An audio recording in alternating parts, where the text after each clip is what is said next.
pembelajaran, alangkah baiknya kita berdoa terlebih dahulu ya. Berdoa dalam hati, mulai. Berdoa selesai. Ada yang tahu hari ini kita akan belajar tentang apa? Ya, tentang hewan mamalia. Apa itu hewan mamalia?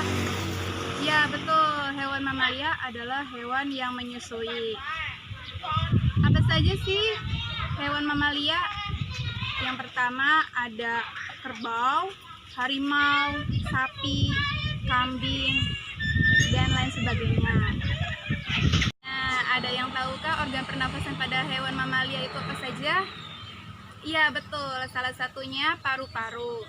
Organ pernafasan pada hewan mamalia itu sama saja dengan organ pernafasan pada manusia, yaitu dari hidung, faring, laring, trakea, bronkus, dan paru-paru.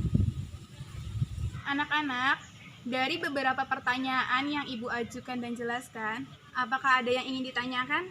Iya, pertanyaan yang bagus.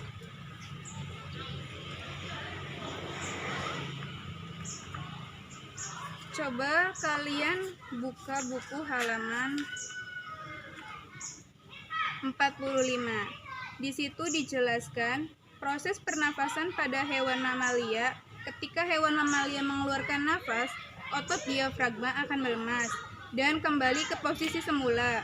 Kemudian otot-otot tulang rusuk juga melemas dan dibantu oleh kontraksi dari otot perut, sehingga menyebabkan rongga dada mengecil dan tekanan dalam rongga dada naik. Udara yang dikeluarkan melalui paru-paru keluar melalui hidung sehingga membuat paru-paru mengecil. Fase ini disebut dengan fase ekspirasi.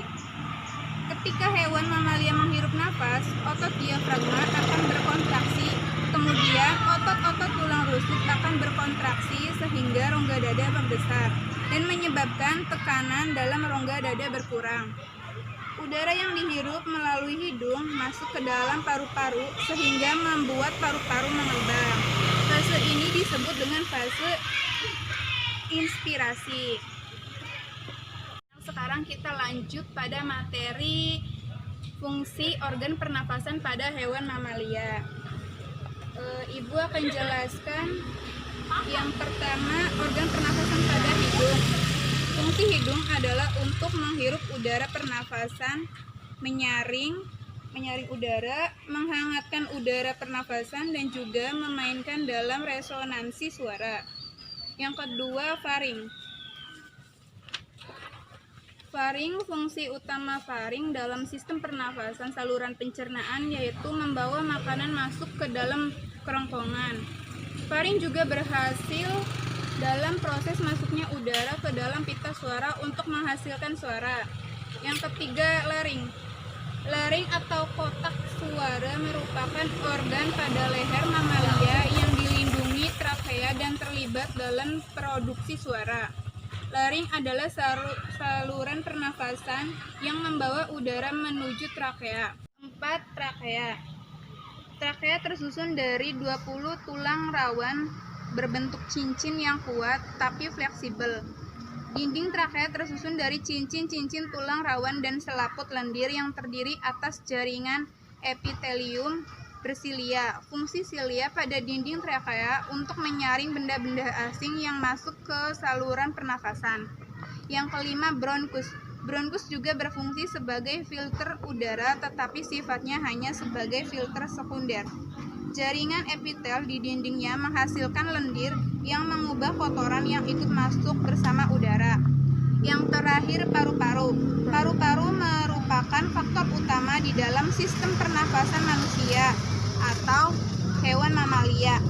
Organ ini dibungkus oleh selaput rangkap dua yaitu disebut pleura yang berfungsi melindungi paru-paru dari gesekan saat mengembangkan dan